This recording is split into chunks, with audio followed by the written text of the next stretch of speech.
and welcome to Movies, Films, and Flicks. I am Mark Hoffmeyer, and joining me is someone that is still reeling from their viewing of The Dark and the Wicked. It's Nadi Boetas. Yes, yet to recover from that one, Mark. Yet to recover. It's just a kick in the face. Yeah. You know those. It's like someone just spun their fist around about 10 times and then just slugged you in the gut. Like that's and then kicked you when you were covering up, when you're holding your gut, you get kicked in the face. Like that's the movie right there. But I guess since it's called The Dark and the Wicked, you kind of got to be ready for it, right?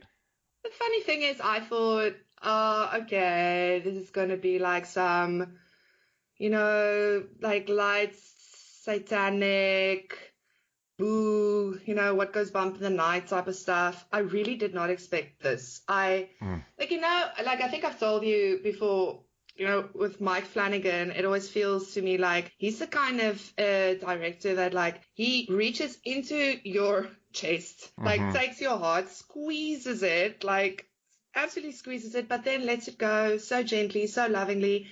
This was the opposite of that. This was like the complete opposite of that. This was like, let's wreck people. Like, this movie. It was very good.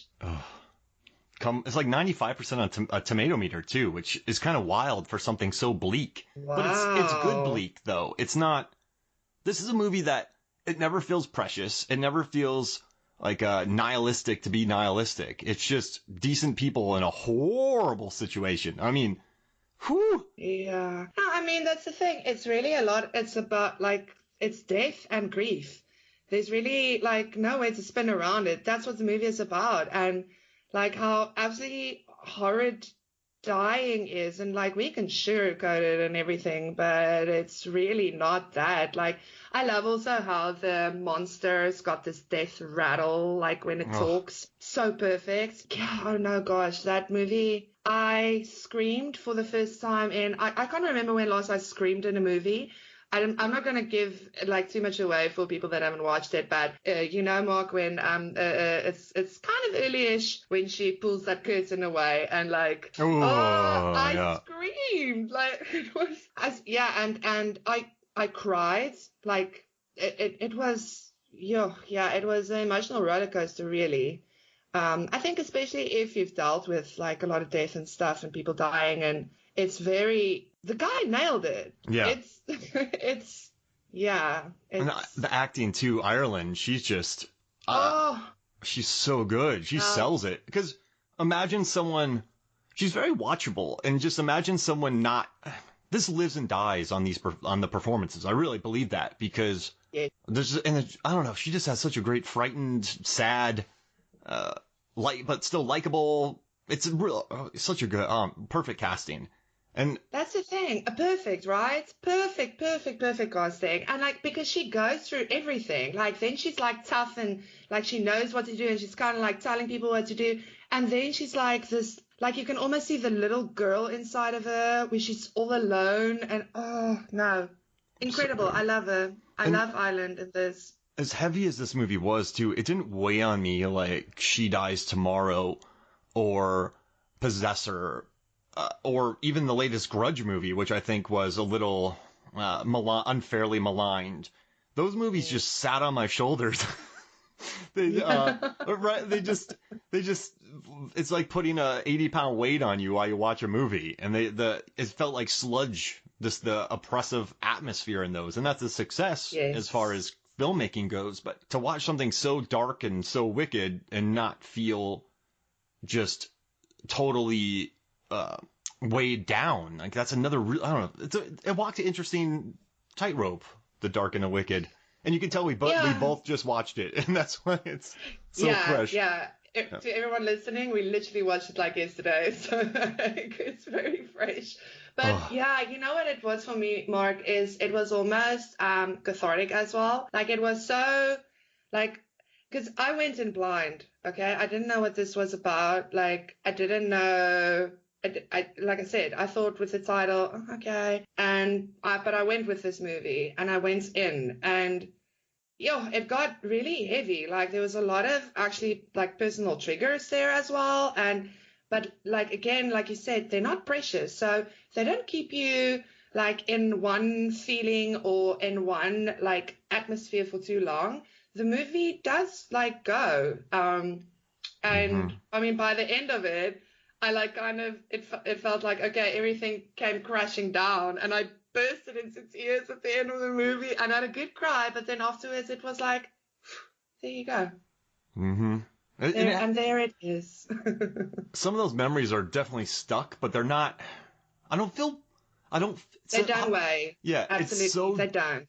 dark and Mm. bloody and but I'm saying this again, never felt oppressive, and I don't have these visuals weighing on me in a really. No, Sometimes I see movies, I'm like, oh man, I can't. This movie, I just appreciated it, and for something so nasty to just appreciate, yeah, it's good. absolutely. Now, I respect how you did this. Really, this was because this is not an easy thing to do. And it does, I mean, it's heavy subjects, but to do it in such a way that, yes, like it's a movie that we're not going to forget. There are scenes that sear into your brain. But again, when you think about it, it's not giving you that queasy feeling or anything. It's like, it's almost like the movie had such a heightened way of dealing with these heavy subjects that afterwards you're like, yeah, but at the same time, kind of a normal reaction. Yeah. You know, it's brilliant. It's really a good movie. Everyone should watch The Dark and the Wicked. So Great. now we're gonna wonder if we're actually gonna draft it for our 2020 horror draft. If one of us is gonna pick it, so so here's what we're gonna do. We're doing a 2020 horror draft, and we kind of I wanted to delay this a little bit to make sure I caught up to everything. So I did a list today, and I've watched 56 horror films this year, and I tried to catch all the ones that were popping up in the list. So if I saw that one was like at least 1 through 10 in 9 out of 10 reviews, I wanted to catch it. So I've been kind of on a horror spree. My wife Megan has joined me, and we just tore through horror movies to make sure this was good. And you and I talk a lot about horror, and you've watched most of these as well. So Maybe 70%. hey, that's good, right? That's good. So you Yeah, watched. listen, yeah, Corey and I also like motored through some, but yeah, I know there's a lot that I haven't seen, but you can tell me all about it. So here's what we're gonna do. We're gonna do a draft. You're gonna pick 5. I'm gonna pick 5. If you pick one, I can't pick it. So Aren't we doing 6? oh yeah, 6. That's so much better. Thank goodness.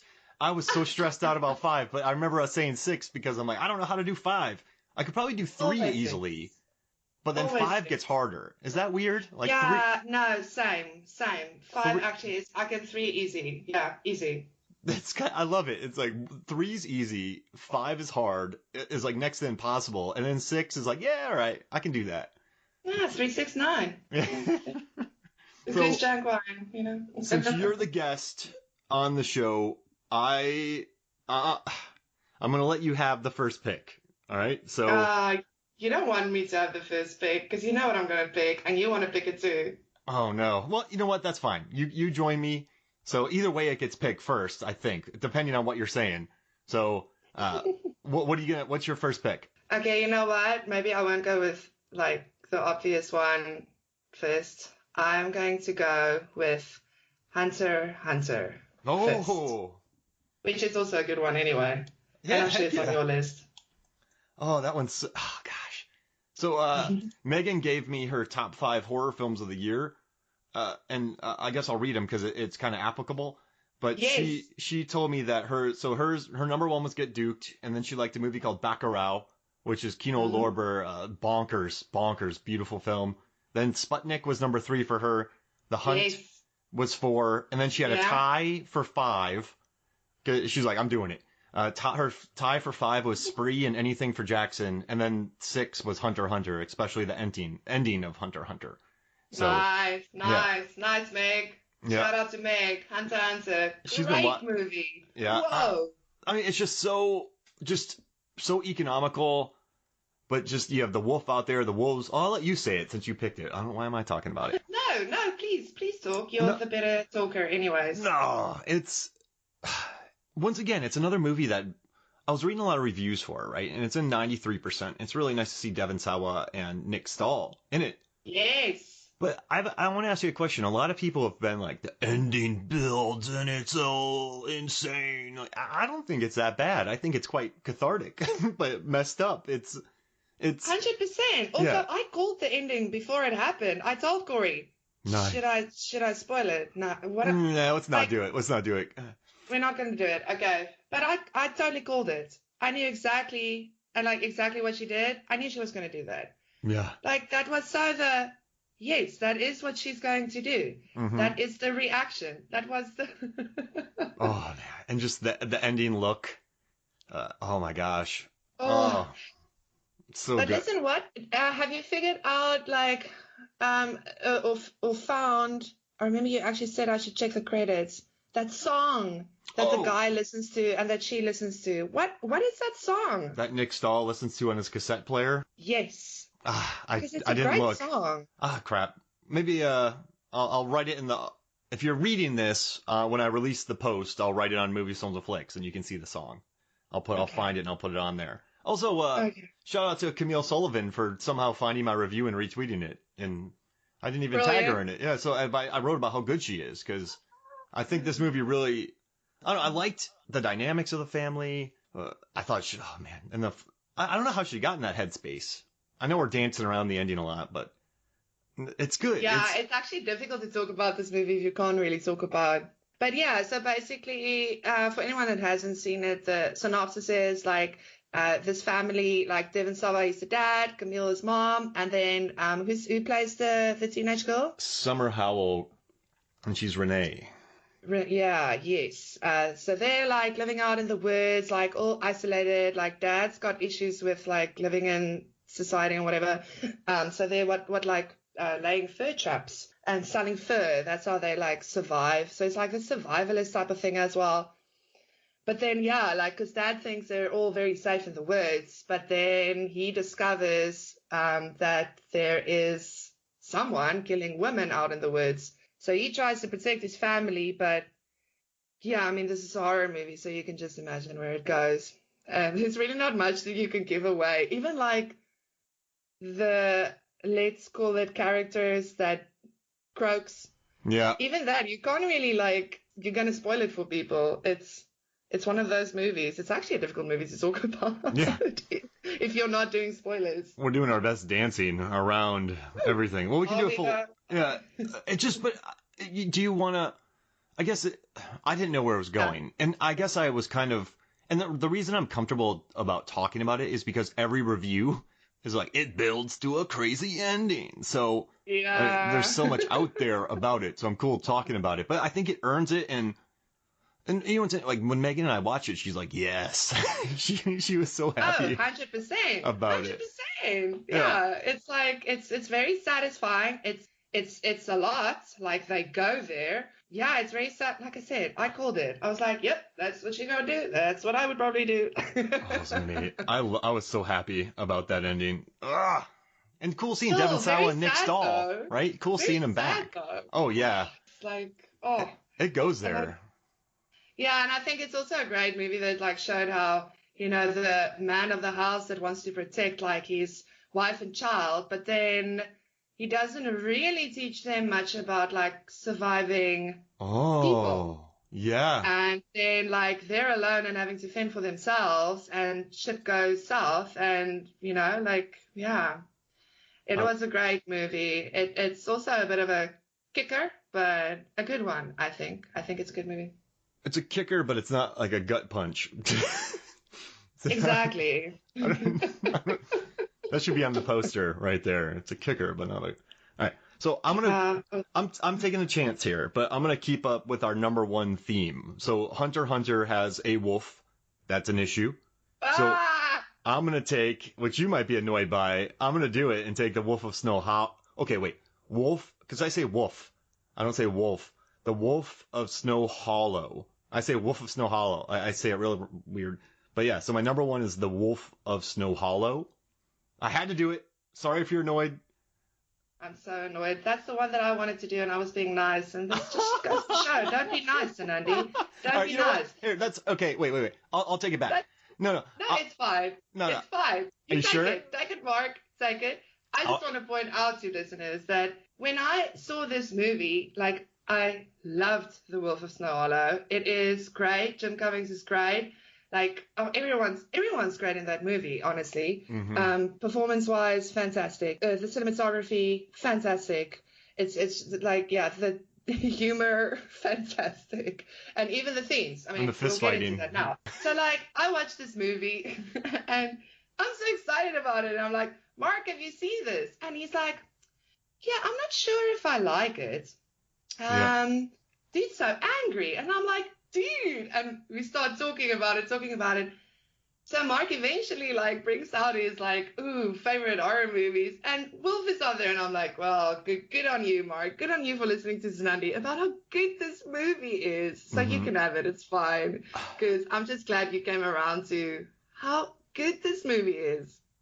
My immediate reaction was not right because it was just such a different tone and such an angry character. And I love some of the really striking visuals of the film. And there's just some moments of just oddity. And so when I was done with it, I think I liked it, but I was like, I just don't know what did I just watch? It just sort of, it's not easily quantifiable. I don't know if that's the right word, quantifiable when you first watch it. But as I started thinking about it and I watched it again and just thinking about how angry this dude is and the little comments that he makes, like, oh, women have been dealing with this since like the medieval times or something.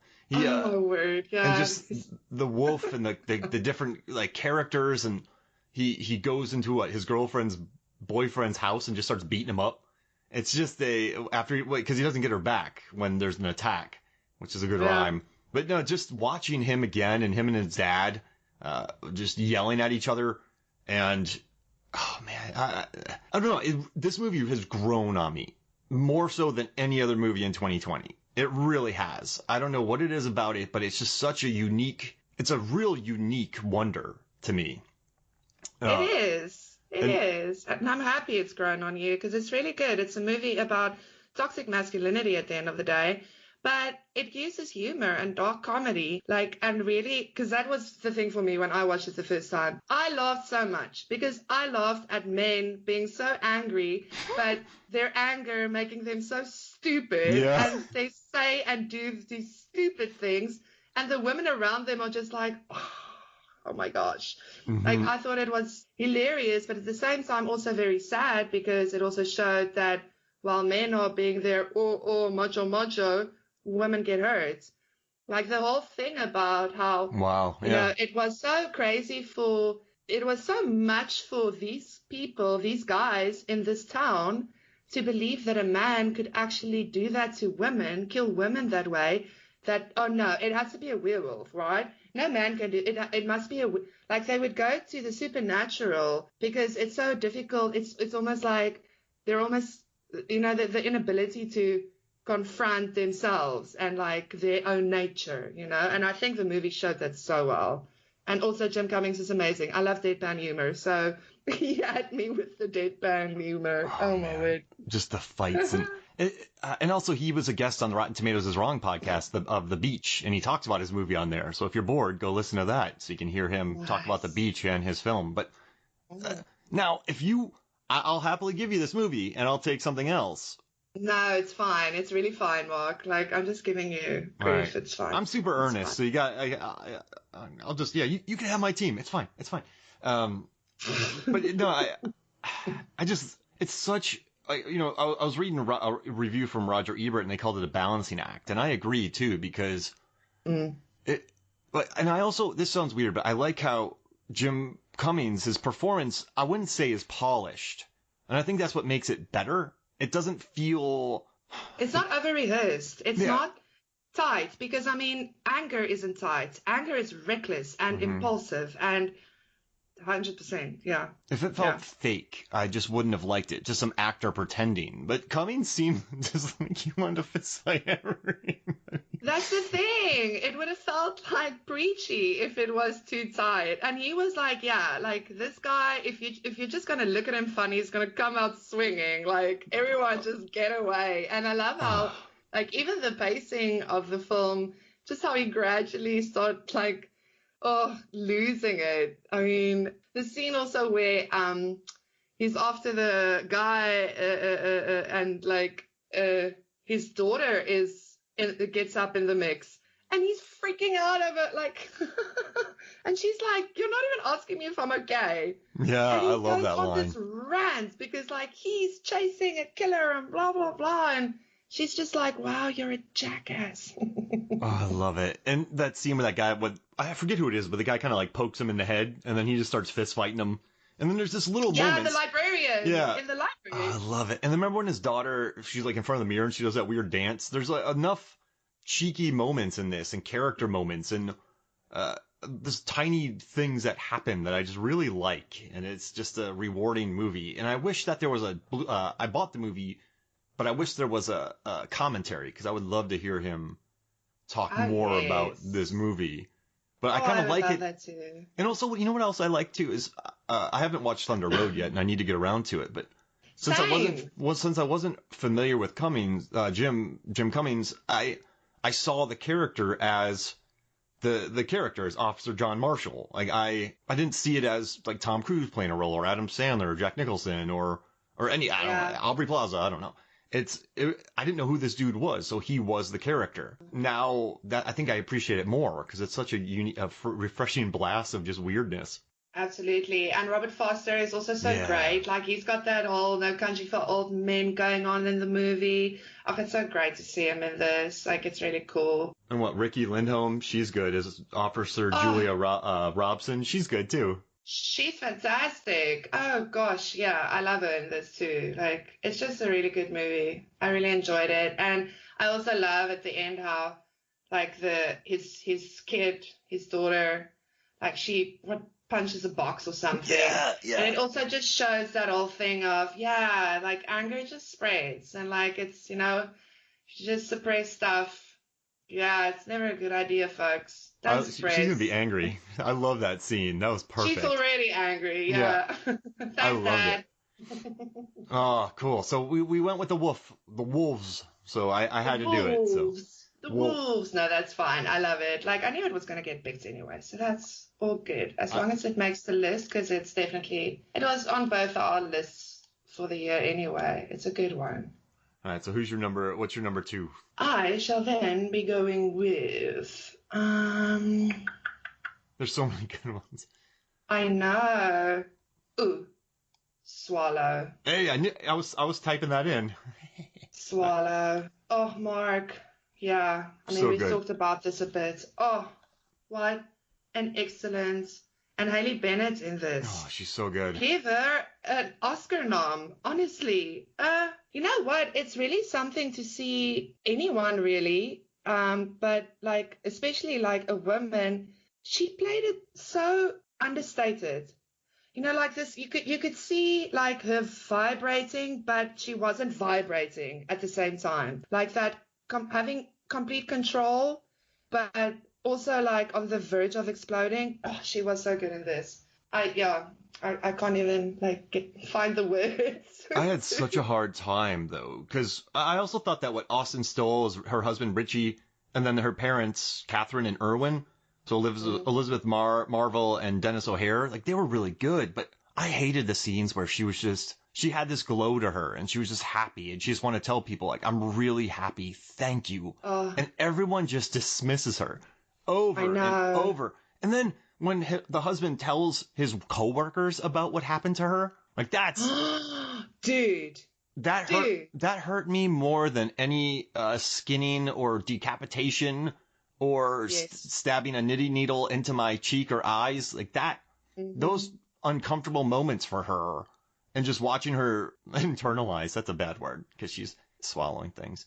But and then, they got the guy to be there watching her around the clock and they just wanted that baby. They didn't want her. And she just had no voice. And she was like locked away in this, white collar, not prison's a stupid word, but just, locked away from the world. And it just absolutely with these people that think, oh no, they're good people and they've got good intentions, but meanwhile they have no idea who this person is, so they're treating her so wrong. They're like literally doing the opposite of what they're supposed to do to help and be there and support and love her, and then like Yeah, I mean, it's a very sad movie. Listen, like, it's very sad. But then, dude, yeah, the body horror.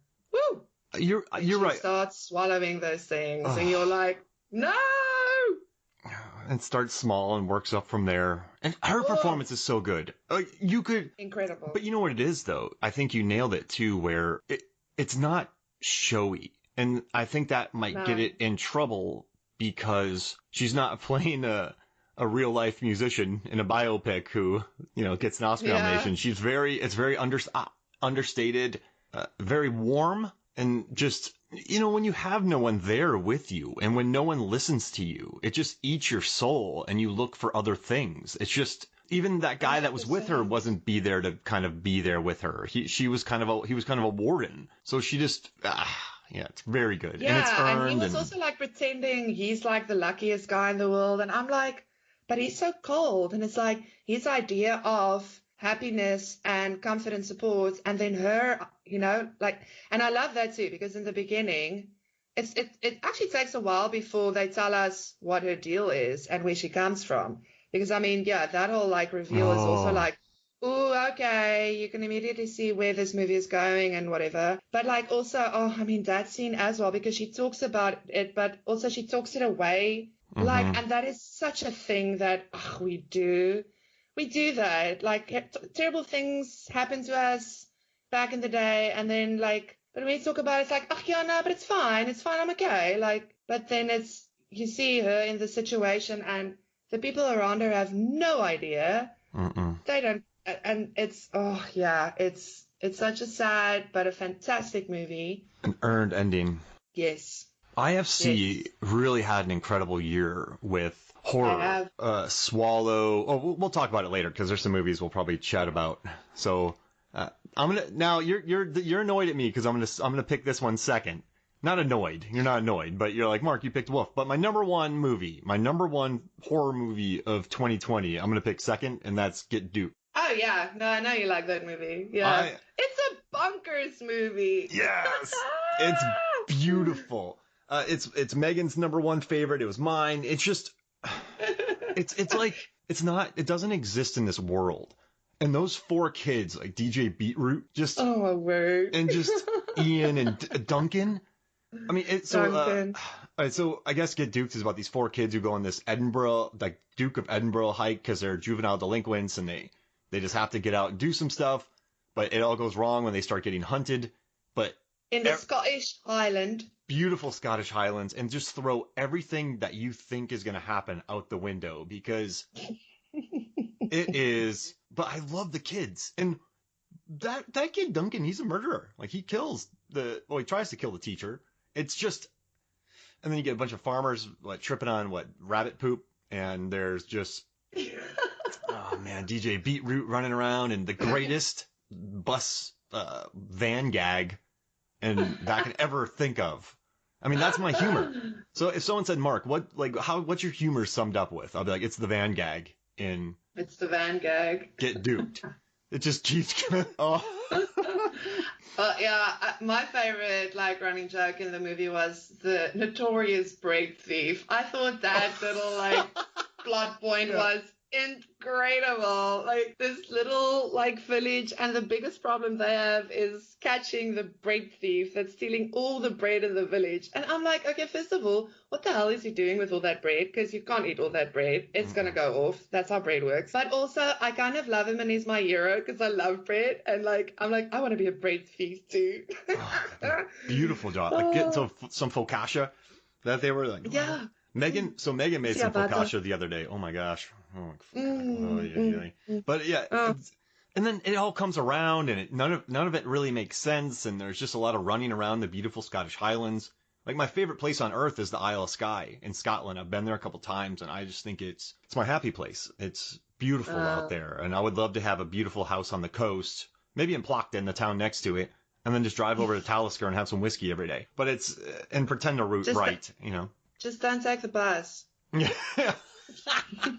The bread thief. It's just, but there's moments. Okay, so I'm just going to tell you all something. There's a scene where these four kids are chased and they survive and they come across their teacher. They learn, so during their altercation with this gunman, they end up hurting him. So when they find their teacher later, they see that he has a hurt leg. So like, oh, he's trying to kill us. He's going to kill us. We got to kill him. So one of the guys takes a bus and just runs him over. I mean, I didn't think that was going to happen.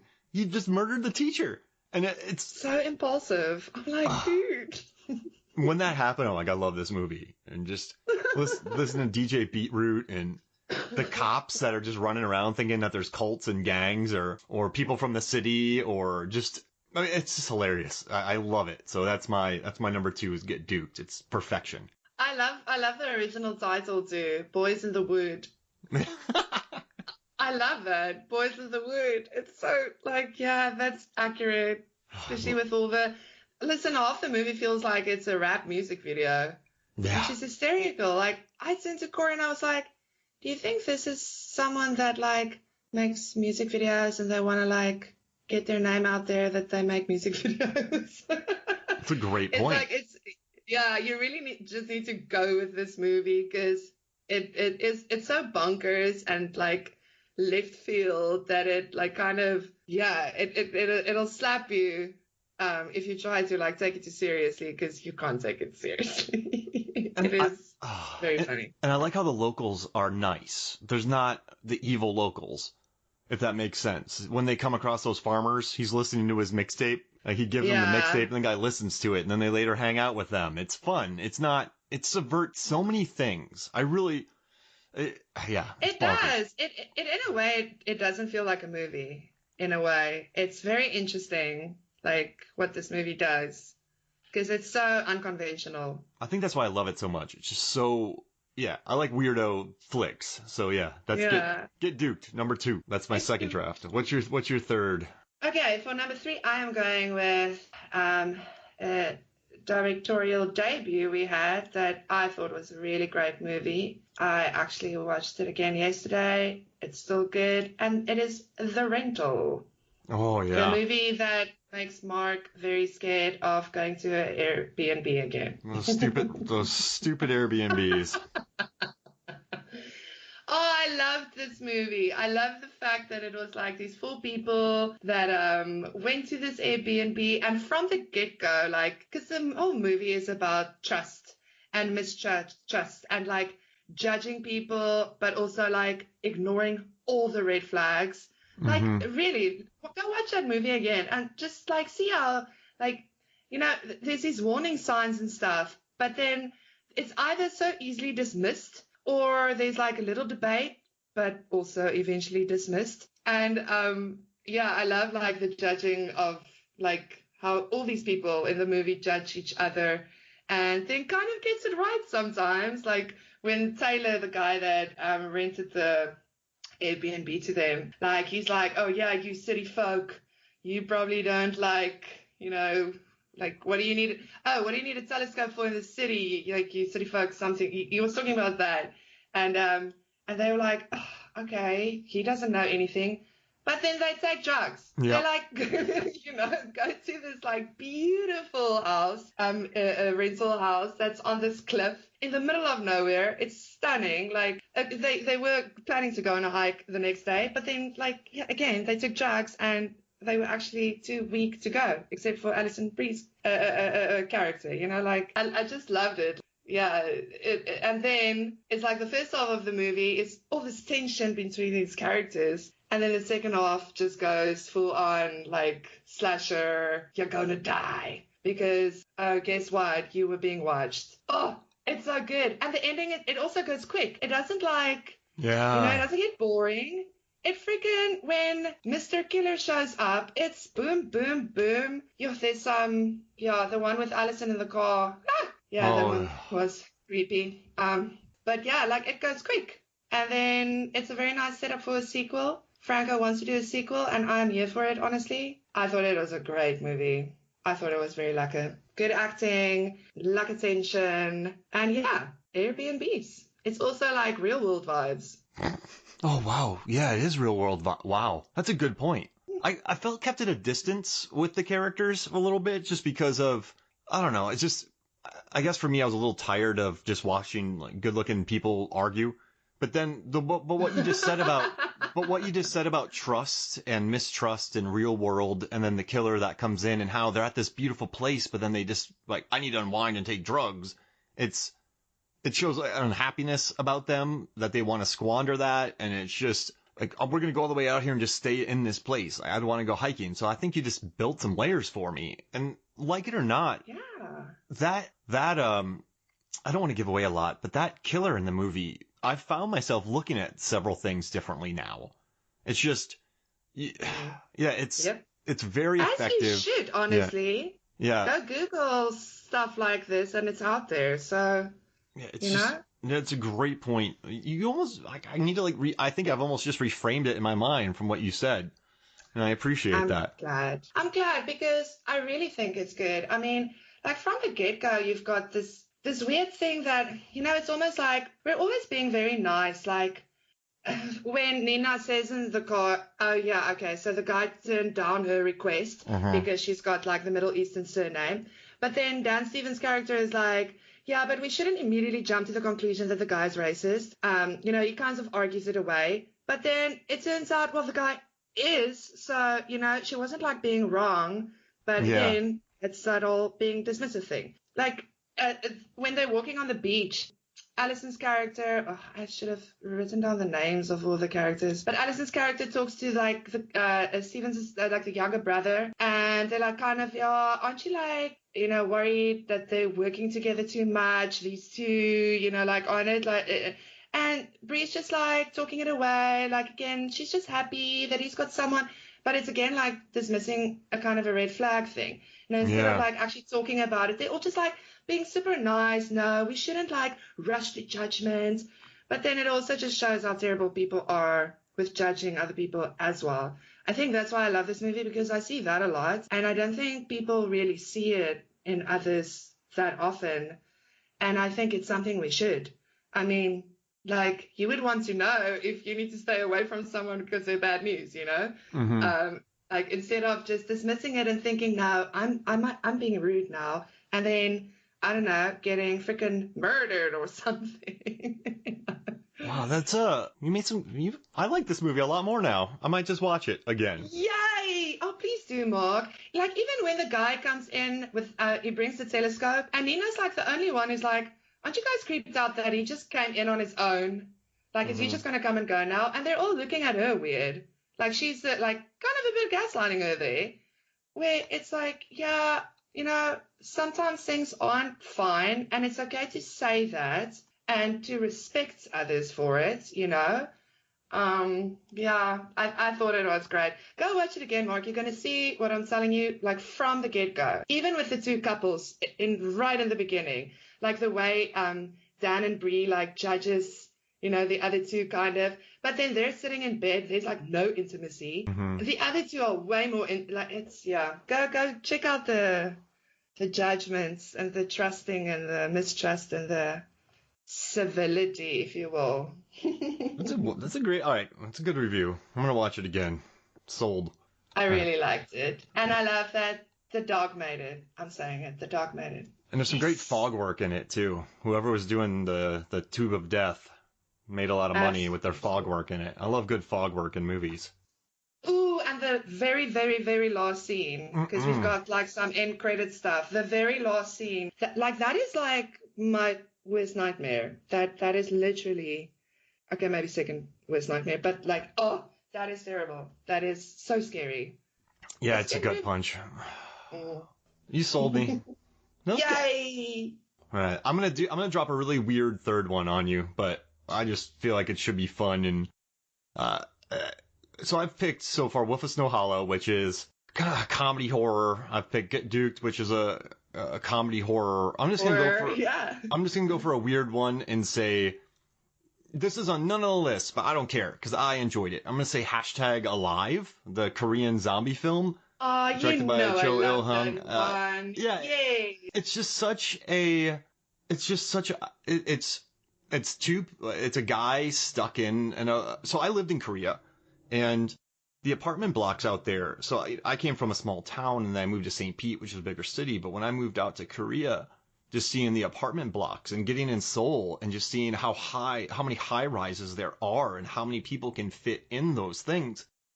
It just really gave me a perspective. And also anytime I went by the Han River, I was waiting for the host to come out and start going after people, but that's bad. But I love The Kingdom. That's another Korean zombie film that I love. I love Train to Busan. Peninsula, not so much.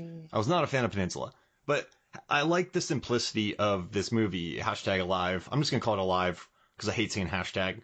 But yeah, let's not. I mean, what I like too is it's really, the main character, Oh Joon-ho, he's this gamer. I think he does he just meets people online, then he has like a Twitch stream, and he's really unprepared for the real world. His mom gets all of his food. Unprepared. Yeah. He still lives at home. He's a little older. His parents take care of everything.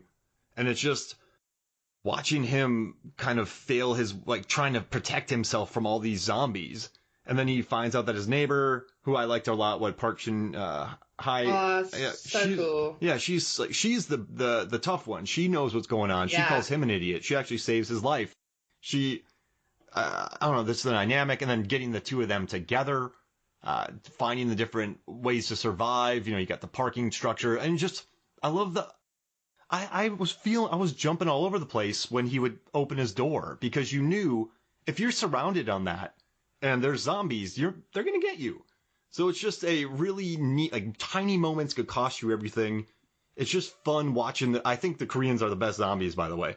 I love their zombie work. And I wanted to include this in I was going to draft this. I didn't know I was going to do it so early, but we're just going on it. But I wanted it in here because it's just a fun horror movie. It's a fun zombie movie. No, I also loved it.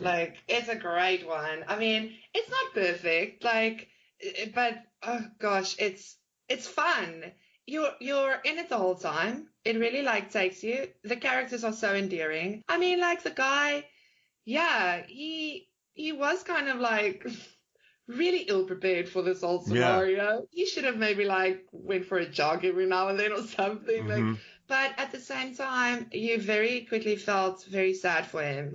I mean, it's zombies, so you're going to lose people. And when he started losing people, it's oh man, it was really sad. And it's nice. They took us through moments, but again, didn't linger too long on stuff. And I loved how okay, well, as you would in a zombie movie, what am I going to use to deal with the situation? Or I love how they, get food to each other, and the whole drone thing, use a drone. It was so cute. And no, I loved it. I would have changed the ending. I would have cut it off. I don't want to say the ending though. No. Yeah. No. Okay. You would have gone for a bleaker ending? I would have gone for a did they or did they not ending. Yeah, got it. And you know what I kind of like? I was just thinking about this as we were talking, and most of the time I really love films where it's very capable people dealing with problems that are out of their control. So you think about Aliens or Predator or where people shine, actually. The Exorcist, stuff like that, where it's very capable people that just dealing with something out of their control. But sometimes it's fun to just watch an idiot. Not an idiot, that's a rough word, because he's not an idiot. We'd all deal with these situations horribly. So watching someone who's ill-prepared for the thing, because you're learning with them, or you're watching them make mistakes, and you can react to that. And you wouldn't do it. I don't know what I would do if zombies came back, so I can't say. Exactly. Yeah. It's so much more human, to see him trying to figure it out. I can't relate with someone that's pulling out all kinds of MacGyver gadget making skills. I can't relate. Yep. And just watching him deal with his phone battery and drone battery and make mistakes. And the interesting thing is, we've never been in these situations, so you can't really call them mistakes because they're just so new. And so it's fun watching someone ill-prepared for a situation survive it. I think there's some humor that there's a lot of fun that comes from that, as opposed to super capable people battling something that that's what I like. Yeah, totally. Being show-offs, whatever. And he's also not a complete horror movie character, because you make mistakes, but it's about food. It's about drinking. It's about water. How do I get water? How do I do this? He's not... These two characters aren't just they're not following a sound upstairs through a corridor and into a room full of saws. They're they're not. I said idiot earlier. That's not right. They're not making super dumb choices. They're just making. I don't know. They're trying the best they can, and that's what I find fun about it. So that's why I picked it for 3. You know what I loved about it is that like so he only meets her like a while into it, like he's alone, and then they meet, and it just shows that yeah, that whole thing when you at least have someone and you're not alone, and then they kind of like get stuck there for a while because yeah, the worst thing is to be alone. And it actually takes them a while after like meeting to really like start doing stuff, which is also, I think, pretty cool because it says a lot. It does, because being alone is the worst. Mm-hmm. Like the survival is something, but yeah, if you can like pad yourself up somewhere, you're technically safe.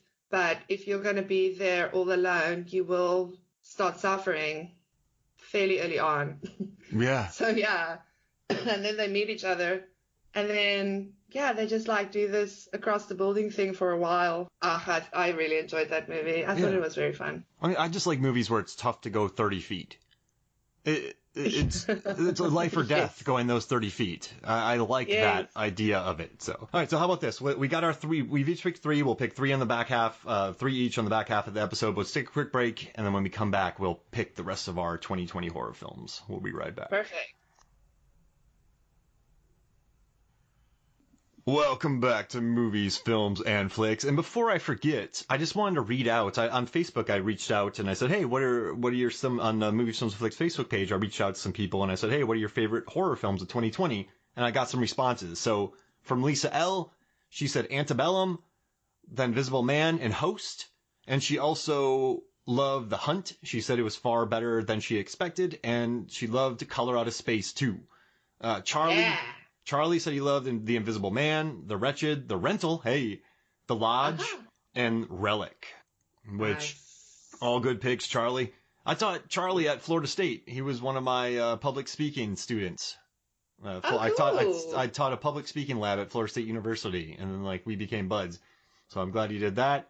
And then Ryan Groff, he said Antebellum, The Invisible Man, Underwater, The Hunt, and Gretel and Hansel. Let's see, from the Last Knock podcast, Billy Crash loves To the Last Death, The Platform, VFW, Possessor, and Relic. And Johnny Num loves anything for Jackson, The Lodge, Human No More, The Swerve, and VFW. VFW's his number 1 of the year, and Billy Crash loved Relic. Those were their top films of the year, so I want to read those out before we move further. Now, can I ask you a question? No. No.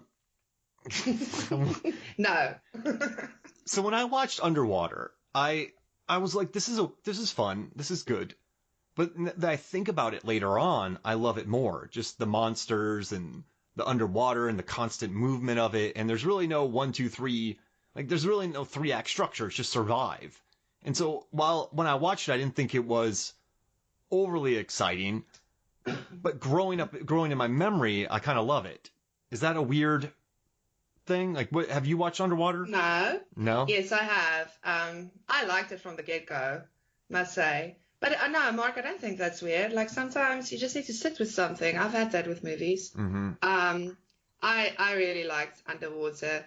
I know a lot of people were like, oh, it's derivative. But everything is, right? Everything is. Stop. People stop. And you know, something's only derivative when they don't like it. It's like, oh, I like this movie. But it's completely derivative, but you like it. But then if something you don't like, sorry, I totally interrupted you, but I hate that. Like every movie's derivative. Come on. Except for some. Except for Get totally, Duped. Because honestly, I'm like, and people are like, oh, but it was like Alien. I'm like, and you don't want to see another Alien movie? What is like? I don't get. I don't understand the reasoning. I don't understand what you're saying. I loved it. I thought it was really cool. Give me those sea monsters. Give me, I think maybe like my biggest issue but it's not even an issue. I wouldn't say I like the ending that much, but I really enjoyed that movie. Yeah. I really enjoyed it. I think I watched it with some people who didn't really like it, and I don't know, they were just like, But I like Kristen Stewart. I think she's a good action hero. T.J. Miller, I know he probably won't be around much anymore, but I've always liked his screen presence. They had really good actors. They had Vincent Cassel in there. They had oh man, what's her name? She's from Love and Monsters and Iron Fist. She was like really good in there. I mean, had a good cast. And it's just, I like monsters and I like the constant movement of it. It's just go hurry movie. But for some reason, I wasn't too attached to it in the beginning. I guess there's some of the, and there's like added backstory. Then you have the couple and you're like, wait, why are they doing this? And then it's just this, I guess she's saving them because of something from her past. And I guess one thing I like about Alien, right, is Alien, you don't really have any backstories. It's just survive. And so when you start chucking in a bunch of different motivations or stuff like that, it felt unnecessary to me. I guess I wanted Alien, which is derivative of me, or not derivative, but it's unfair. But I just wanted monsters and running away from monsters, and I should have just embraced what was in front of me, I guess. I own it now, by the way. I bought it. I mean, because like, you must remember, it's got a bit of a cosmic horror thing going. So, yeah, it's not just going to be like, like no backstory or whatever. I don't know. That didn't really bother me that much. But I have a theory about Underwater because the movie kind of tanked in a way, as in like a lot of people didn't like it or were like groaning about it.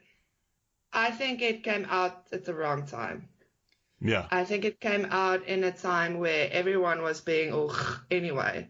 That's my theory, honestly. Mm-hmm. I would have loved to, if it was possible. Can I travel back in time and like tell them to release it 4 months later? I wonder about that because that's a theory that I have. I might be completely wrong, but yeah. I gave it a positive review, but you're right. A lot of people were dunking on it. A lot of people. And I was like I said, I can't understand. You're saying it's like Alien, but I'm sorry, did we not like Alien? I thought we all loved Alien. Give me more of that. Now it's like Alien Underwater. You've got T.J. Miller dying the best death that I've seen, probably, like, when I saw it, like, it was the best I've seen in a long time. I love it. That was very funny. The more I think about it, I like it more. Yeah, and it's like, they're walking with these suits, looks like these space suits, but, like, at the bottom of the ocean. Just the way, like, how difficult it is to move in those things. And you're underwater. Mm-hmm. And I like the stakes of it. Like, it looks good. They filmed it in Texas in an old Lowe's. So a Lowe's is I don't know if you have those in Lowe's. Like they sell home appliance, construction tools, like a big chain. And they filmed an old abandoned place. But they made it look good, right? It's cool. And I liked it. What I don't like about, like, all right, comic book fans, right? You have Captain America. The dude gets a super serum, and he's set for the rest of his life, and he's frozen in ice for 70 years. But then people are like, they would never build a drill that deep in the ocean. It's like, ugh. And then you have Thanos running around. It's come on, be fair. So yeah. But I would have given it a B- after I first watched it, but now it's moved up for me in regards to just it's a good A creature feature. So yes, it is. All right. So what's your fourth pick? Well, since we've brought up some cosmic horror, I'm gonna go with Color Out of Space. I was just thinking about that. I'm like, well, you've actually made my list easier now. Great. See, it works. I was gonna do Swallow and Color Out of Space. Now I can pivot to other funky things. There we go. Yes, then we have to someone needs to pick Color Out of Space because oh boy did I. And you know what, Mark? I was surprised. I didn't think I would like it that much. I went in kind of cynical in a way. I was like, oh, this is going to be another like Nick Cage psychedelic, maybe a bit too psychedelic for my taste movie. Nick going all strange and okay, fine. I loved this movie. Like, I didn't want it to end. I enjoyed it so much. I like the cast. It's just such a fresh... It just feels like such a fresh cast. Just, I like the kids in it. Son, like that little kid, the little guy, Jack. A cute little kid. And then the daughter, Madeline, Yeah, or yeah, Lavina, with the like Lavinia. pagan ritual stuff doing and like And then it was interesting. the other son, Benny, he's from the OA. I love that show. And the kid Ward Phillips with the water. I don't. It's just that like Julia Richardson cutting off her fingers. Richard Stanley on his comeback after being disgraced. It's just it's a good looking movie. And you know what's interesting too is I think they did a good job of tying in the like Nick Cage's or Nathan Gardner's kind of alcoholism in this. Just sort of watching him like I need a drink and I'd like a rum and coke. It's just really interesting watching this guy who's moved his family out to nowhere to raise alpacas. He's already stressed. And so his The freakouts. animal of the future. Yeah. Oh gosh. His freakouts felt authentic though, right? Like they didn't feel. Some people exploit the cage. This one, he's already under pressure and he finds something that just turns everybody mad and turns his alpacas into a thing-like creature. So it's. Whoa, yeah, that splicing is like that fusion. Splice fusion. Whoa. She's trying to suck him back into the body. The little boy. I love the effects of everything and like, yeah, the mutations. And I love it that, yeah, like the mom with the mastectomy at the beginning and stuff. So it's also like you've got these, and yeah, just like this, all the horror playing out, like, and they're trying to deal with it, but they're like slowly losing it. But then the nuance as well. I love that they didn't make Nick like, oh, he's all fine and dandy in the beginning. He was already off in the beginning. Yeah. Like, Yeah. And even when he was like in the thick of it in the end, he still had these moments of almost serenity and clarity. Like, I love just how it was constantly playing off this, what is it now? What is it now? What are they feeling now? Where are they now? I really enjoyed this one. And the colors were so beautiful. Corey said it was a bit much for him. Like, the colors were a bit strong. But I thought visually, I was sucked into this. It was really good. It's a good film. It's nice watching Cage be in a good film, not in a, something shot in 3 days and he got paid $2 million to do something on. This had ambition and good actors. And, yeah, exactly. Or pay off the castles. Monkey fight dates or something. Oh. I was doing National Treasure research for the episode on Rotten Tomatoes, and it turns out that he actually went hunting for the Grail. Like, he actually went on this crazy hunt after National Treasure. He lives, that's for sure. But it's a good movie, and it gives. Most importantly for me is I forget about so many horror movies, but it gave me the visuals in this, just and the crisp camera work and just Korianka Kilker is in it. She's from The New World, and I love that movie, so I'm always happy. She's the mayor in this movie, so I'm always happy when she comes around in films. But no, it's good, it's different, it's fun, it goes there, it gets bloody, it gets just a descent. They play with it so much. Like, I love where, like, one moment it's almost like the space opens up and you can walk into it, and then the next minute it feels like the space is suffocating you. Like, it's I don't think anyone can make a movie like this. I was impressed. I think it's a very difficult movie to make. It's a great point. It's not.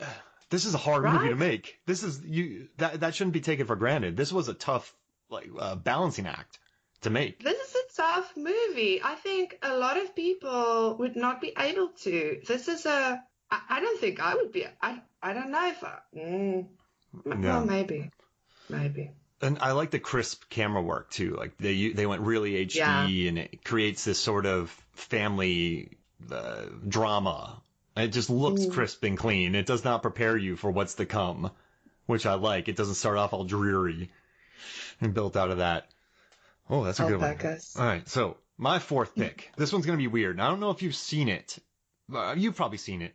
But I'm just going to take Come to Daddy, the Elijah Wood. I have not. Oh, so it is just the weirdest. Oh, man, I don't want to wreck anything for you. But it's Elijah Wood as the most squirrely kid. He's just the squirreliest kid that you could possibly meet. He plays a guy named Norval, and he goes to find his dad, who he is estranged with.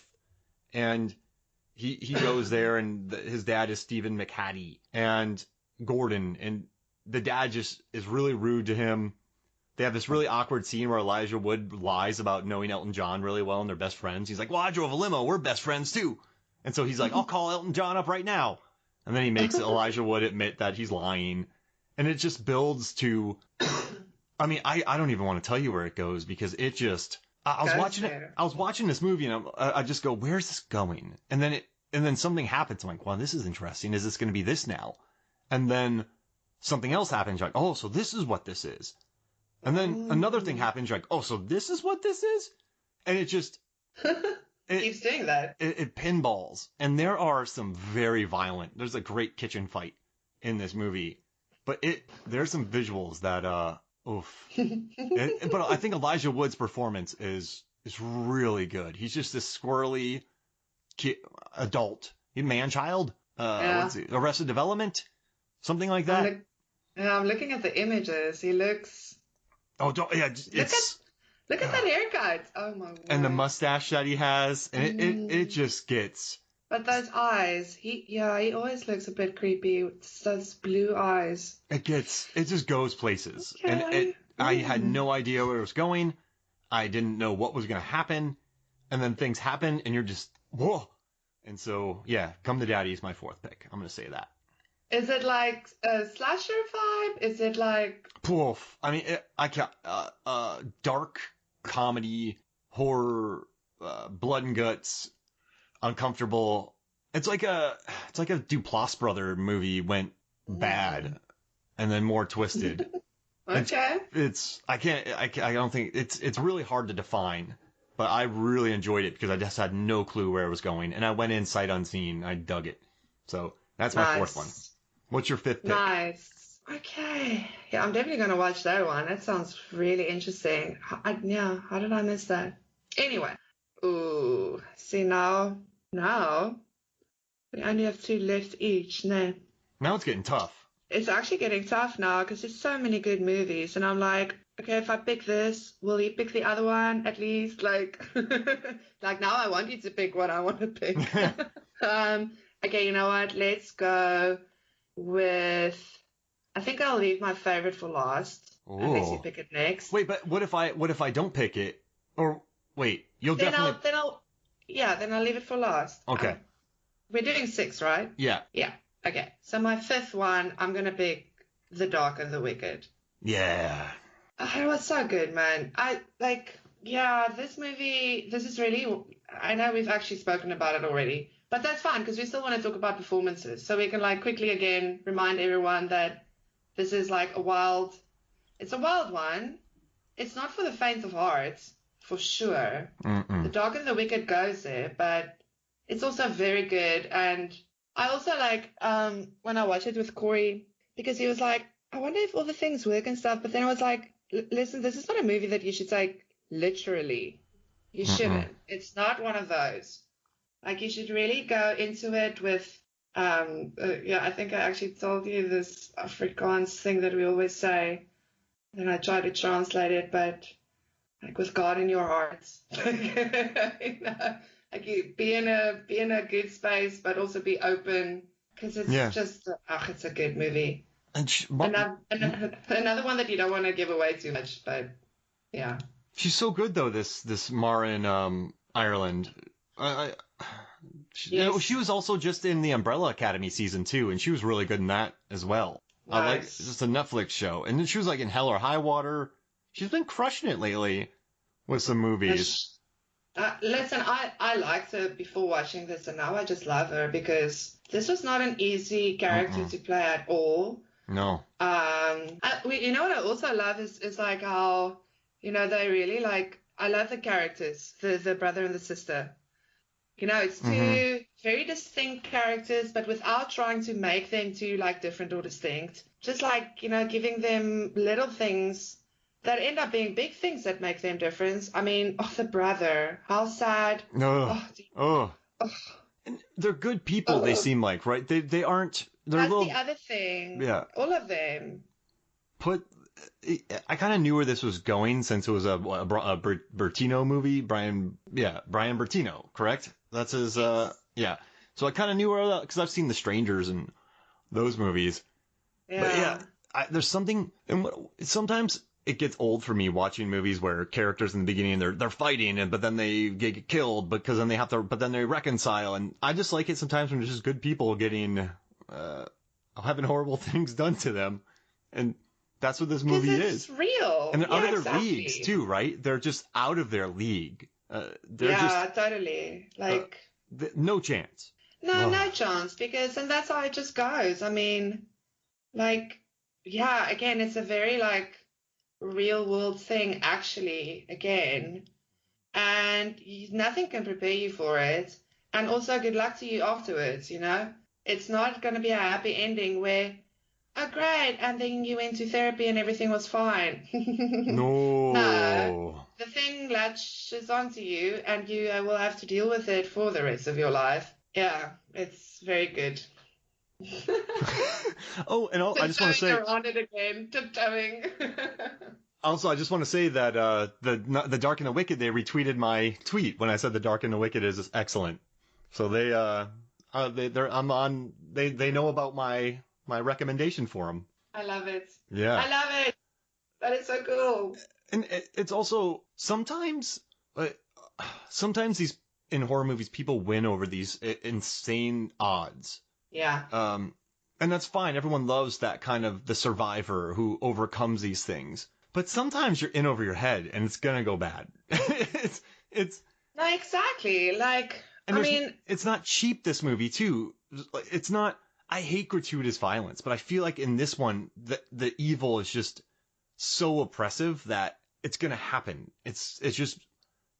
It's inevitable. Yeah. Like death is inevitable. Yeah. It's just. That's what makes it so good. Like, I mean, we have more than enough movies that's about hope and like overcoming and dealing with and all of that. This just looks at the realness of it though. Like, it's rough, it's dark, it's wicked. I wonder if she won't get nominated for anything. I doubt the actress from Swallow too will get nominated, but they're just so good. So good. It's annoying. Yeah. I mean, yeah, we've got so many like great horror actors that really, yeah. Well, we give them recognition at least. That's right. We all watch their movies and we all say they're great, so that's something. But I agree. It's like quite a few people that I'll put on the list for at least nominations. Not that I really care about awards, but yeah, also like you just want, if there's going to be recognition, then recognize the right people. That's right. Because they should be, and the movie's not getting out to that many people. And I don't know. I have a pretty good idea. All right, never mind. My fifth one, you ready for my fifth pick? Which is going to be very, very, very random. Go for it. All right, so this movie hasn't been on any lists. I don't think anybody's talking about it, and it's kind of annoying because I really, really, really enjoyed it. And so I'm going to say for my fifth pick, it's Vampires vs. the Bronx.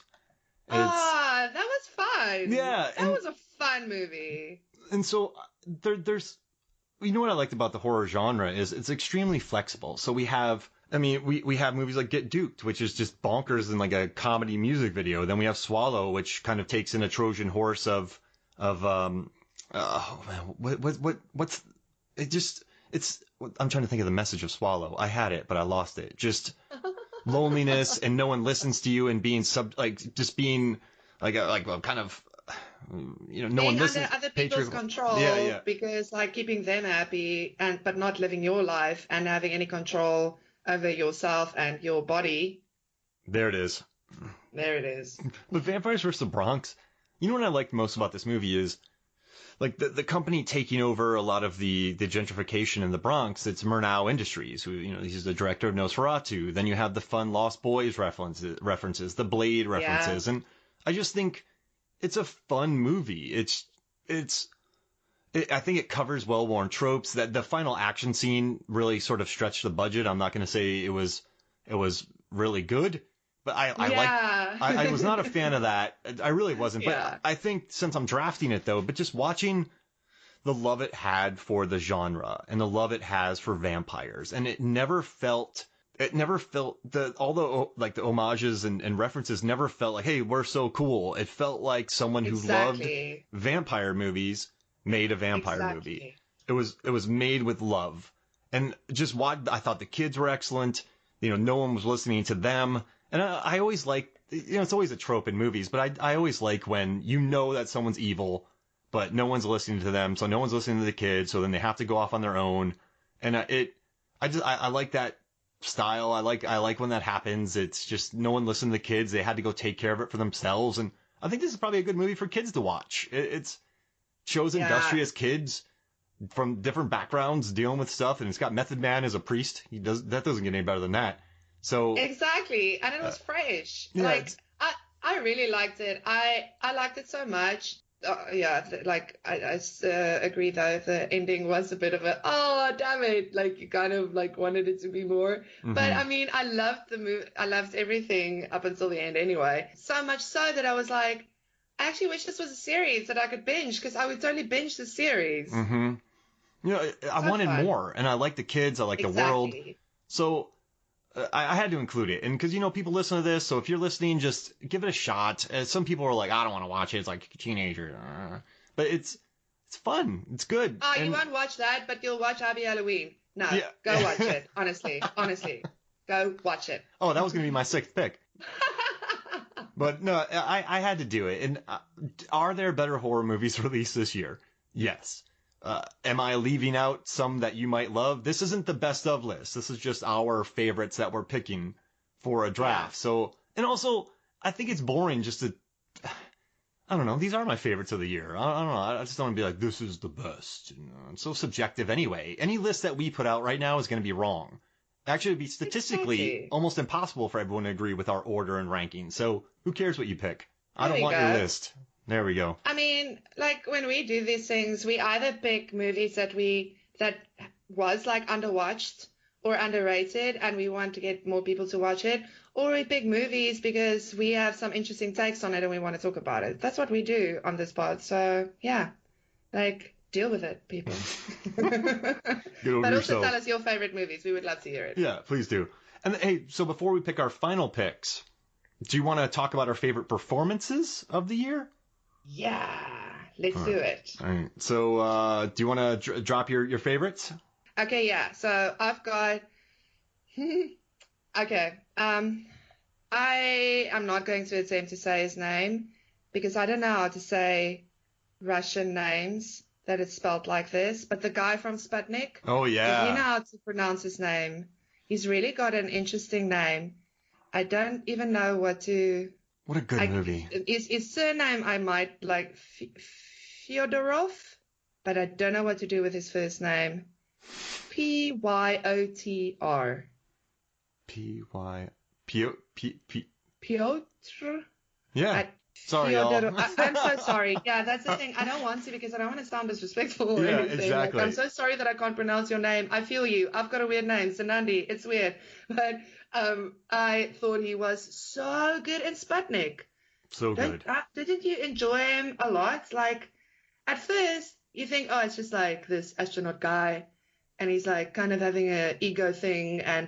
But as the movie goes on, and like because he was just also like protecting himself, and then he starts opening up to this like woman that wants to actually help him, and he starts opening up and like, yeah, he became this complex character. I just thought he did it very, very well. Very understated, but you could also see like his own like fears, but also fascination with the whole situation. So Sputnik, for anyone who doesn't know, it's like astronauts coming back to Earth. Something came with it. Something is attached to this astronaut. One of the coolest aliens I've seen in a long time. I mean, you were rooting for the alien. I want that alien to live in my house. Totally. Like, I'll take care of it. It's fine. I'll totally take care of it. I definitely won't train it, kill a dog or something. It was a great movie. Like, you know, the scenarios that they put the characters in, the whole story was, yeah, it was a good one. Mm-hmm. But yeah, he was great. Hailey Bennett Swallow, fantastic. I mean, like I say, she needs nominations. She was great. Marin Island, The Dark and the Wicked, Jim Cummings, The Wolf of Snow Hollow, and then Elizabeth Moss in The Invisible Man. I Oh can't yeah. not put her on my performances list. She was great. She's always great. She was very great in The Invisible Man. Like her whole descent into madness with dealing with this whole situation and this terrible guy. Oh, it was, yeah. No, she did exactly what she was supposed to do and then some. So that's my top. But yeah, honestly, like with Wolf, I was like, Jim Cummings, but also Robert Foster, but like all of them. Mm-hmm. I think, yeah, they can all just go together with like performances. Well, I actually have that too. I have Get Duke cast. I already talked about them. The kids. So I got that. The kids from Vampires in the Bronx and the kids from Get Duked. And then this is a weird one. I don't know if you watched it, but We Summon the Darkness. It's No. it's about these kids who go to a metal show, then they go back to a house and things go awry. But in this movie, there are these two characters called Val and Alexis, played by Maddie Henson and Alexandria Daddario, and they're just a lot of fun. So we had watched this movie called The Owners, which is just, man, that was a waste of time. I don't want to hate on it because I mean it has some good ideas, but you just knew exactly where it's going, and we were kind of bummed. And that was the first movie we were going to do in a horror marathon, and then we put on We Summon the Darkness, and it's just fun. But the one I want to point out is that her name's Maddie Hanson, and she plays a character named Val, and she's just I don't know. I haven't seen her in movies before, but I just thought the performance was quite alive, and I thought the energy was great. I mean, people don't think about this sometimes, but on film sets, it's tough to keep up this energy constantly. Just energy, like at night shoots. So I dug them, and then like her and Val and Alex, they're just funny together. They just want to kill, and they just want to. Oops, I might have just wrecked something for you. My bad. But no, they're just okay. they're like the reactions, and you could just tell that they were having fun. And in a horror movie, sometimes you just want to watch characters have fun, and do that. And then, so another one is I like Crystal Creasy. I think my favorite character of the year from horror movies is Crystal Creasy, Betty Gilpin from The Hunt, where she was great. Just the choices, right? Just the odd looks, and she shouldn't even have been there. Like I wasn't even supposed to be here today. Just being dragged into this and just watching her process the situation and keep moving forward and figure people out and just take action into her own hands and then battle Hilary Swank in another good kitchen fight.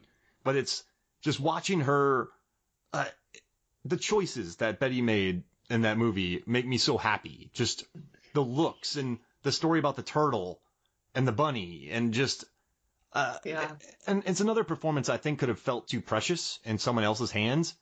But it was just this lady who's seen a lot of combat and seen a lot of things being pulled into something and just figuring it out. And I love that performance. And it's a shame all the controversy around the movie because I think it's the choices she made were so good and interesting. And I love that about it.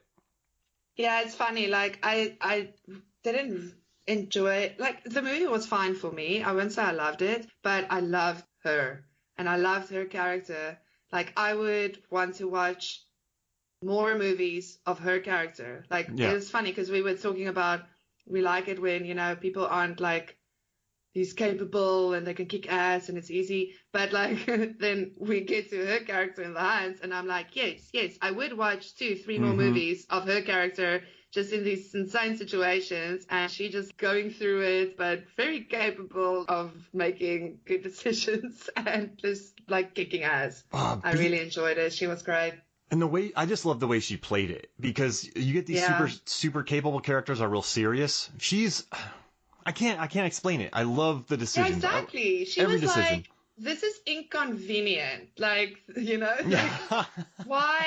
It was like she played it like eye roll. Really, I can't deal. I have better things to do. Are you kidding me? I'm supposed to work today. I'm not going to be at work because of y'all. And then one more, I have two more. Anthony Mackie from a movie called Synchronic, which was directed by Benson and Moorhead, who also directed Spring and The Endless, two movies I adore. But Anthony Mackie is in this movie, and he plays a paramedic who him and Jamie Dornan are these two paramedics, and then one of their daughters, Jamie Dornan's daughter, goes missing, and Mackie, through a bunch of different methods, goes out to save her. And it's trippy, it's weird, and I think it's his best performance by far. He carries it. He's not a side character in a Marvel movie. He's not in like a super action movie. It's a trippy, mind-twisting. He makes some decisions that I kind of want to punch him for, but maybe that's good that it elicited such a reaction from me. But it's a really good performance by Anthony Mackie in Synchronic. Nice. I think I really love that movie, and I like Benson and Moorhead. They're going to be directing episodes of Moon Knight coming up with Oscar Isaac and Ethan Hawke, and so they're moving up in the world, and so it's neat to see from them. So that was my pick, and I think I'll just do the last one. I'll skip my last one. So what's your what's your last? No, give me your last one. Well, I was just gonna say, oh man, I have his name up here. What's Steven? Oh no, I have it pulled up. Joe Keery from Spree. So I don't know if you saw Spree. That's another one I didn't. Nah, I didn't see it. Yeah, he's like a Uber driver who wants to get a bunch of followers on the like dark web and Twitch and stuff, and he just goes about murdering people. And it's a really wild, cynical, odd film that I don't know how well it's going to date in a few years. But his character, I like him in Stranger Things, but this character in Spree, hey, you might have just heard my cat walking across the bed. That's good. Hey, Ghost. But yeah, so Hey, Ghost. He's just a very earnest, almost scary kid who's really desperate for attention, and he carries it on his shoulder, and it's quite the performance. It's a interesting film, but I love Joe Keery in that movie. It was good. It was different. He stepped out of his comfort zone, and he carried it on his shoulders. It's basically him. So, yeah, that's what I'm going to say. Joe Keery from Spree. That's my other performance I loved. Awesome. I love it. There's some movies in there that, I haven't seen. So, great. All right. What's your final pick? I'm excited. I think I know what it is. Yeah, you probably know, because you know what my favorite movie of the year was. Yeah. Can I say it? So, it's funny. Yeah, before you say it, like... I could be wrong, just background. I just want to tell the other people, I actually watched this movie. It came out in the, I think sort of beginning of the year somewhere. But then I only got to watch it on Christmas Day. And so, I've got this thing, Christmas Day is, it's always a bit sad because my grandma, when I was in my teens, my grandma died on Christmas Day. So Christmas Day has always been it's you want to be with family and stuff, but miss grandma. So so I decide Christmas morning, Corey, let's watch a horror movie. Okay, what do you want to watch? I want to watch Relic. Okay, let's watch Relic. Again, went in blind because I didn't read about that one. I didn't want any spoilers or something because I saw everyone was like, Relic is really good. So I was like, I'm not going to read anything. So I completely went in blind, and then there we go. Relic. It was so good. Such a great, one of the best house horrors. It was just the perfect way. I mean, well done, Australia. And just Emily Mortimer as the star. I mean, it's... I was just sitting there going, she is so good. So you and I have talked about, Relic. You and I talked about this, and I watched it once, and I was just trying to jam in movies, and I just didn't give it the attention it deserved. And I was like, it was all right. But then I went back and watched it again and gave it my attention and was just watching Mortimer and how good she is in it. And just, I was like, she's headlining this movie. Emily Mortimer's a really good actress, and she's in this Relic film, horror movie. And I don't know, even Bella Heathcote and Robin Nevin, just the performances and the dynamics between the three. And then what it builds to, the three generations and that ending. We were in pieces. It's so good. It's so sad, but it was also I think it was done so done with respect and done with care, but also very accurate, very again, pointing to some real world stuff. Yes, it was good. I think the ending maybe hit you like the ending of Take Shelter hit me. I don't know if you watched Take Shelter Mm, with Michael Shannon, but yeah. that movie left Yes. me wrecked. And whenever that Yeah. song comes on, so my favorite band is Lucero, and Ben Nichols did the song for his brother Jeff Nichols.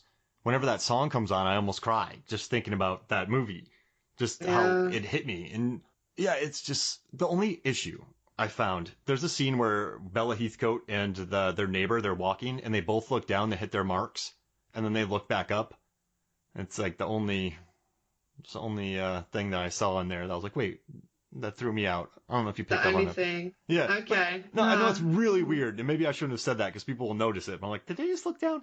But but it's interesting too. You know, like how do you deal with that if you're at K? And then Sam comes in and Sam's still young. I'll take care of it. I'll stay with her. Oh, will, will you? Like what's Kay thinking? And then the daughter, they don't seem too much older from each other, Emily or Kay and Sam, right? And I don't know. They're just the dynamics. I think are really believable, and then what it builds to. Oof, there's some shot. There's some Oh no, I'm not gonna say it because that'll wreck something. But there's some interesting visuals that I've seen a lot this year, and no, it's good. Yeah. No, it Man. is. And what I think it's another, it's also IFC film, right? Yep, they've been It's crushing it. IFC. Yeah, no, they've had a good year with good horror movies. Like, they've really had some good ones. Yeah, I love the dynamics between the three, like I say, generations. And yeah, the ending is like, whoo, punches you, but it's so good. And it's actually so beautiful. It's rough, but it's beautiful. And they Yeah. released a movie IFC this year called Shithouse, and it's about a kid in college, and it's very gawky, and it was made for $15,000.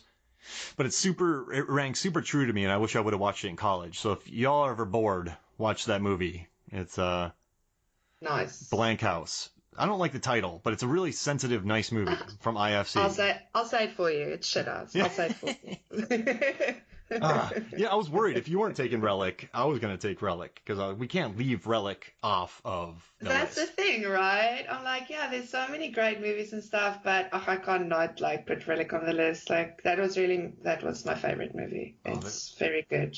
this is tough. But Now, yeah, that's me being subjective, so so now we have like Possessor still on the board, VFW, anything for Jackson, His House, His Sputnik, House, Freaky, Ricky. Host, Invisible Man, Scare Me, Lodge, After Midnight, Antebellum. We still have, oh man, there's so many good movies left on the board. Sea Fever, I enjoyed that. What?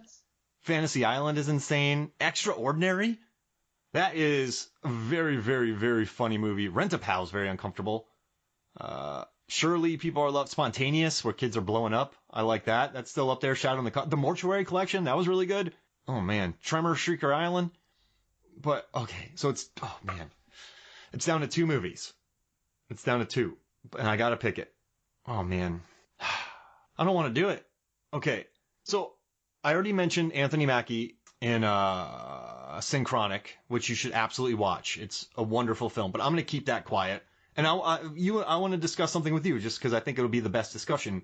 So for my final pick, I think I'm going to go with Anything for Jackson as my sixth film because we can talk about it. We've both watched it and you haven't seen Synchronic yet. So I'm going to say Anything for Jackson because you weren't the biggest fan of this movie, were you?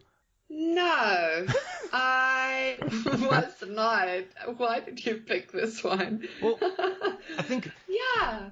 we've let's see. For me, I was listening to the Last Knock podcast with Johnny Numb, and he was kind of talking about his thoughts for this, and he kind of feels the same way I do, and it's kind of like an Insidious or Conjuring haunted house. They build set pieces around jump scares. It's one of these movies where these two yuppies get a 1,000-year-old book, and they're so entitled and pompous that they think they can just use it without repercussions, and They kidnapped this woman who I thought she was really funny in Anything for Jackson, the lady that they kidnapped. I loved all of her expressions in this movie, and also I liked the main couple. And also I really liked the way it was filmed. I think it looked really good. And then Henry Walsh and Audrey Walsh, played by Julian Richings and Sheila McCarthy, I thought they were really good. And then the girl Becker, the woman Becker who was kidnapped, I think that's her name. Yeah, where I just. it's a funhouse movie. It's a Yeah. it's they built stuff around jump scares. You have weird walking people, then you have ghosts, and you have ringing doorbells and different gags going around and really bloody scenes of just people like murdering themselves around the house, and it just felt like a funhouse vibe, and Yeah. I liked it. And I remember when I watched Insidious 2, I remember leaving the theater and just being really stressed out, and just James Wan just took me on this really funky trip through this I love movie. it. It's just a boo factory. And I love certain movies that are just, for lack of a better word, like a jump scare city. And it felt like that. It just felt like a funhouse movie that was well shot. Also, I mean, I like that we had these two main characters, Julia Richings and Sheila McCarthy. They're such different leads for these movies. You don't really see leads like this anymore. And then Constantina Mantelos. I thought she was really good too as Becker, and I like the kid Ian, played by Josh Cruddas, and how that went. It just, Yeah. I don't know. There's enough to it that I thought it was crisp. I thought it was clean looking. And I just like the pompousness. These couple think they can summon this 1,000-year-old deity without consequences, and they're just so dumb, and they're just walking around. It made me laugh, the entitlement and all that. And then when the jump scares happen, sometimes I love that. Sometimes I just want a jump scare, and they wrote scenes around jump scares, and that just made me happy. So that's why I picked Yeah. it. I mean, honestly, Mark, I think, like I did tell Corey, I just think, I wasn't in the mood for it because, like, you thought it was funny, where I was just annoyed with these two, like, white entitled old people that's doing this, like, and the jump scares weren't scary for me. It's funny that you say it felt like jump scares for you, because it didn't feel like jump scares for me. It just felt more like, there's ghosts walking around in the house, like. So it just didn't do it for me. But like I say, I did think that maybe I just wasn't in the mood for it. Like I do, it's a movie that, I'll probably watch again to see if I still feel the same about it. Because I think maybe I was just in a mood that day and like didn't want to see more entitled people, because there's enough of them anyways, like that you see every day. But yeah, the old people were good. They were like, the actors were good. The acting in general, I would definitely like props for that. But yeah, story wise, it just didn't really, do it for me. But like I said, I think I was just maybe in a mood, not in the mood, No, I'm glad you guys, because that's the thing, everyone loves this movie. So I'm like, I don't get it. but it's good though, right? It makes for a good conversation. And Yeah. I was pretty surprised. On IMDb, it's 6.5, Rotten Tomatoes 98%, Letterboxd 3.5. So it's overall pretty solid. People like this film. And, Yeah. But yeah, I see what you're saying. But I could see if you're in if you're not, I don't know what it was for me. I just had a bowl of popcorn and I was just ready to have some jump scares. I thought, what else too was pleasant for me is, I watched this movie without watching a trailer. I just heard Johnny Num talking about it and how much he loved it, and I really trust his opinion. So, Megan, this was a Megan's top 5 list too of the year, and we were just like, okay, let's just sit down and watch this. And I was expecting a dark, I don't know, like it was a Shudder original, so I was just maybe expecting something really dark and exorcism and all this, and what I got was something much cheekier and. I don't know. At first, I was rolled with it. It's weird. I put on my skates and rolled with it. It was interesting. I'd fall if I tried to skate with it, but it's in and out too. It's an hour 37 minutes. It is, yeah. And also, I really liked some of the shots. I think it did it's like, I don't think this movie had much time. And so there are certain shots in this film that I really liked. I thought they were framed like just it felt nice and clean and crisp, and I don't know, it was quite thrilling cinematography as far as just shooting in a house and as far as the budget was concerned. So yeah, the cinematography in general was really good. Like, yeah, it was. I think it was, just like the angle of it all just immediately put me off. I think that was the problem with me personally watching it, because I also went in blind. I had no idea what this was about. And I think, when it was like, okay, they're part of like these Satanists now. And I think it was also just like kind of eye roll because people think they know what like that is and they don't really, and it actually can come off as exploitive sometimes. And I don't know, I was kind of in that mood, Mm. when I watched it. So I was like, oh, eye roll. Mm. It seems like these But two would yeah, exploit it, right? These two would. They didn't really care about any of that. So they just probably yeah, found something online and mm, exploited like you it. say, that entitlement Yeah. of, yeah, There's a which is 1,000-year-old book. If you said, "Hey, Mark, I got a 1,000-year-old book and I'm gonna cast some spells tonight," I'm like, "Okay, I'm gonna go to another country. Like, don't call me. Just like you can hang out with this 1,000-year-old book and cast spells. I'm nowhere near it." And I think there's a hubris of just thinking, "Oh, it'll be fine. I'm going around raising animals from the dead outside with my book, a 1,000-year-old book in the rain, touching it with my hands. It's yeah. rubbing oils on it. They'll probably hurt it." And it's just, and you know what's interesting? In Evil Dead, these movies are like, "Oh, I'm just going to read from it. It'll be fun." They get drawn into it, that old trope. But in this one, they willingly, like a bunch of idiots, they don't even think about Yeah. it. They treat everything as very designer, like their Satanism, for lack of a better word, or uh, it's just an interesting take on that. And I'm sure that yeah, you're right about the exploitative nature of it, but I think these two would have exploited anything to get what they wanted. Totally. So I don't know. Yeah. I I just wonder if they actually played around with that, like if I would have liked it more. But at the same time, I think I just like maybe I took it too seriously from the get-go because like I say, they just like immediately annoyed me. Like I didn't care for them. I was yeah. like, oh, they're terrible. Like go away.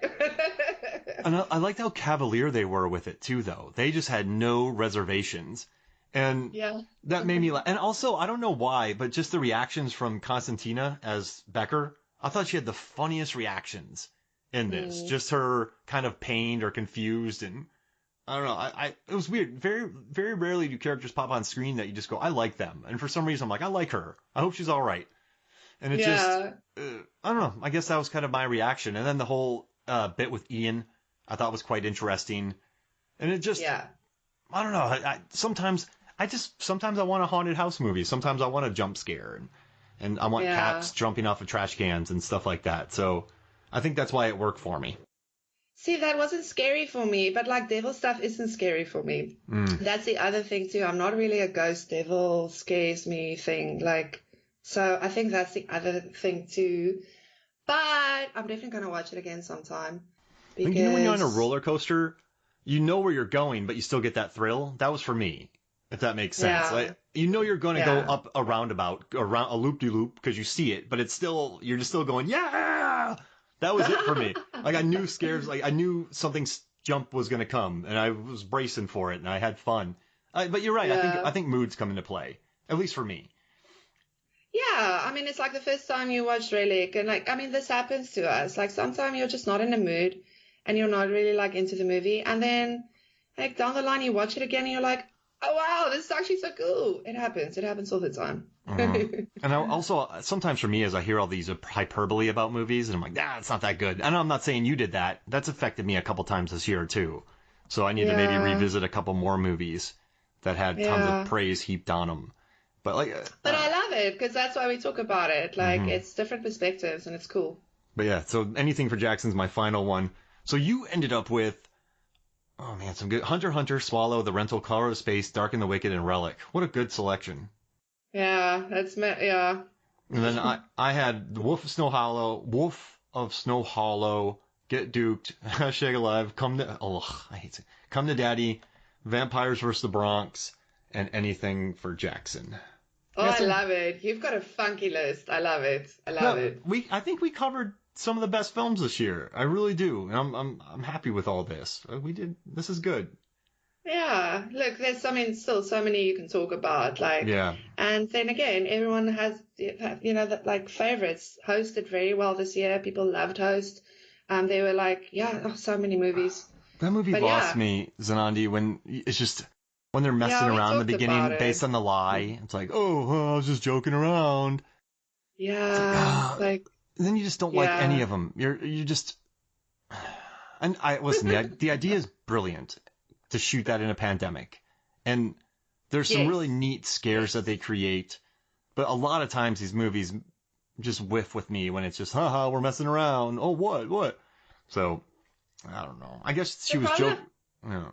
Yeah. yeah, you know, the problem I have with these movies is like, it feels like it can't really go anywhere. Like they all have the same problem. You end up like just like a series of jump scares and then cool, everyone dies. Mm-hmm. Like, but yeah, like I don't want to diss it. I also think like good for them. They filmed it like in 3 months in the pandemic. It just hits. Some of the girls were great. Oh, I yeah. must say that was a little like thingy problem that I also look at the bunch of girls being all hysterical. Mm. It kind of like scratched me a bit. I don't really like that angle, but whatever. Um, but yeah, like it I did might, well, I and might people fly around enjoyed a it. little bit, though, if there's a ghost. I'd be yelling. Look, listen, if I see someone getting sucked up into the roof or like the attic or whatever, then yeah, but I'm out of there then. Like Yeah. I am out of there. I don't like people who go look or people who sit around and like, I'm like, no, I'm gonna be out of there. I'm probably gonna freeze for like a minute and then I'm gonna run. Yeah. I mean, here's the deal. If a chair in your house moves 7 feet, it's not the wind. It's get the heck out of there because something's trying to get your attention. Just run. 100%. Yeah. Just like get out. Like Mm-hmm. pandemic or no pandemic, like run into the street. I would run into the middle of the street and just Mm-hmm. like be there at least and not in the room. Exactly. But yes, but it was a success and people love it. It's on a lot of lists and people dug it. So I think it was good though because not much new content was coming out, and then they had this new horror film to watch. So Exactly. I mean, I think sometimes, like you said, like Underwater, it's about timing, and it's about when it Yeah. was released. So well, this Yeah. was I good. know it was perfect. Yeah. Release date. Yeah. This is good. I'm happy. We picked some good ones Yeah. here. I think we talked about some good 2020 horrors and let's hope this year has, yeah, some good stuff for us. I'm sure it will. We got I Candyman hope we get, coming, Quiet I Place was just 2, about right? to say, I'm hope like, we can get Candyman like at last. oh, that'd be good. I hope Yes. they're saying it's like a spiritual sequel to it. That'd be really interesting to see. I'm Yes. excited. All right. Well, thank you. Oh, do you want to plug your Twitter? Like, where you at on Twitter? How can people read your stuff? You know I don't really do the plugging, right? Oh, well, all right. I'm So on you can, Twitter, yeah, @Sanandi. yeah, There we go. and I'll include it Yeah. in the post too, so you can go Thanks, check it out. Mark. Yeah, Thank you. go read her stuff on Cracked. She puts out Zanandi puts out a ton of stuff on Cracked, and then has funny tweets and cat pictures. So And cat pictures, yeah. there's nothing wrong with that. That's all good. But no, thank you for joining me. Thanks, Mark. It's been fun. So for me, Mark Hoffmeyer, and for Zanandi Botes, this is Movies from the Flicks. We'll see you next week.